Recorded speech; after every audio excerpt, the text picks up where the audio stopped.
First, welcome to The Real Story. Now, instead of me just telling you yet another example of how liberal blogs and most of the mainstream media could just care less about the truth so long as the lie fits their agenda, tonight I want to show it to you. This latest example starts out last Tuesday night during my live Texas-Ohio election coverage. I was speaking with evangelical pastor John Hagee. We were heading on into a break, and I asked the self-professed end-of-days expert about the fact that some of the Book of Revelation crazies out there actually believe that Barack Obama is the Antichrist. Here it is. Let me ask you, and this is, I guess I get so much email on this, and I think a lot of people do, and I've only got a couple of seconds. Then they say, Glenn, you in the media, you've got to wake up. Barack Obama's making people faint and cry and everything else, and he's drawing people in. And there are people, and they said this about Bill Clinton, that actually believe he might be the Antichrist. Odds that Barack Obama is the Antichrist. No chance. Okay. He has a lot of charisma. There's a media love affair with him right now. He is a very formidable political person. Pastor, but I believe the best leader for America in the future is John McCain. Thank you very much, Pastor. Back in just a second. That's good news. At least where I stand, good news. Well, it's good to know that Barack Obama's not the Antichrist. Welcome back to the program. Okay, hopefully you noticed a few things about that clip.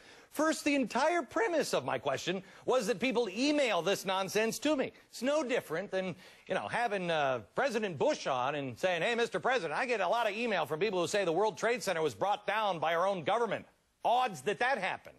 That's not me being a 9/11 conspiracy nut job. That's me giving someone on the right an opportunity to reach out and build bridges to the people who normally disagree with them. Say, hey, look on this bridge. Look at all the nut jobs underneath.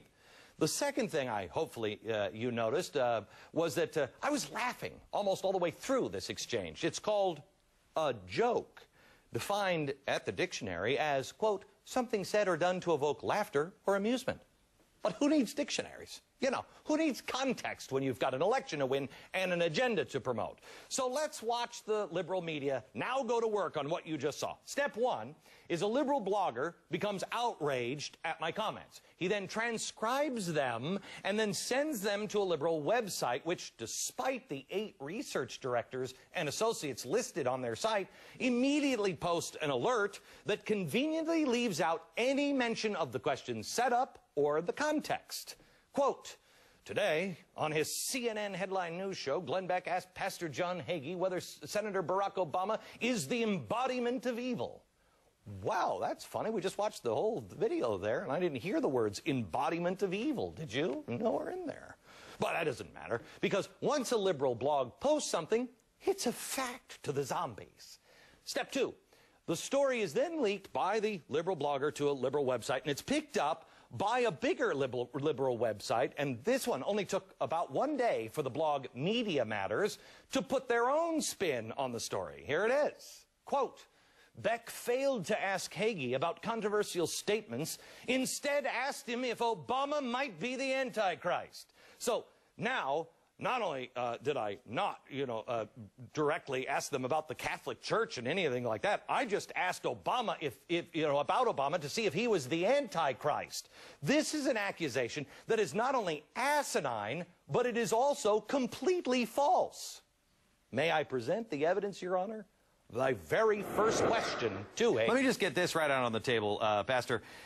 You've had some problem with the Catholics this week, and now it looks like John McCain, who you've endorsed, may be distancing himself. Can you explain what happened this week and what your stance is with Catholicism? Wow. Wow. I guess I didn't use the, exact comments that Hagee posted earlier, in asking the question, like, I guess the blogs wanted me to, but then I know that the blogs instead would have said, Beck repeats Hagee's outrageous claims about the Catholic Church, and I only know that because that's exactly what they've done to me in the past. Step three, now it's time to take the leap from the liberal blogs to the mainstream media.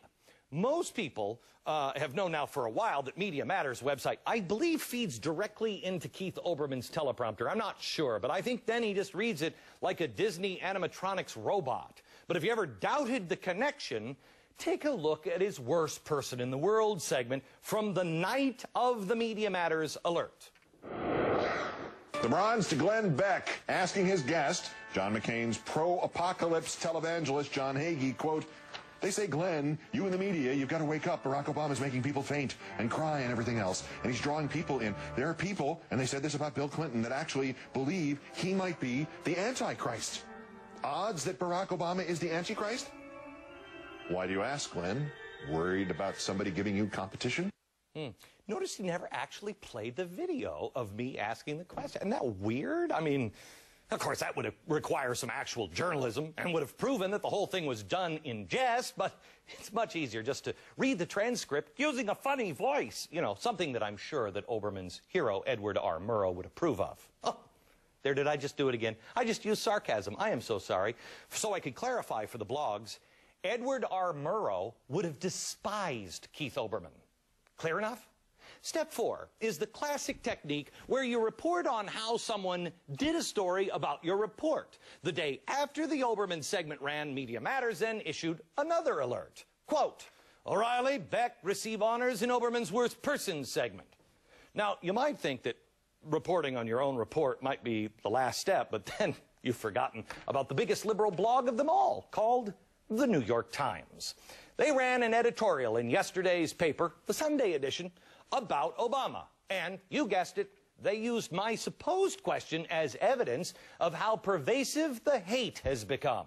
Quote, "Obama and the bigots." Yeah, now I'm a bigot. The rumors circulate enough that Glenn Beck of CNN asked the Reverend John Hagee, a conservative evangelical, what the odds are that Mr. Obama is the Antichrist. These charges are fanatical, America's own equivalent of the vicious accusation about Jews that circulate in some Muslim countries. Great. So now I'm being tied to Middle East propaganda about Jews eating Arab children. As I look at it on the plus side, this may be the first time the New York Times has ever reported that there is propaganda against Jews in the Middle East. So that's on our favor. The worst part about all of this is that no one is less surprised than I am. I've been predicting for months that a mere mention of Obama will have conservatives branded as racist and bigots, and I predicted the whole Antichrist controversy on my radio program less than 2 weeks before it happened. Listen to this. By the way, this is all going to be transcribed by Media Matters today as a completely dead serious conversation. I know. It's going to be great. There are going to be media alerts. Glenn Beck announces Obama is the Antichrist. You watch. It's going to be everywhere. And now it is everywhere. And to people who rely on the liberal hacks who are disguised as journalists for their news, it has become the truth. And that's the problem. While it's easy to blame these blogs and television hosts and everybody else, maybe the real question that we should be asking is, what does all of this say about us? What does this say about the willingness of progressives to think for themselves? It's one thing for the blogs to lie. It's quite another for them to know that they'll never be caught or held responsible.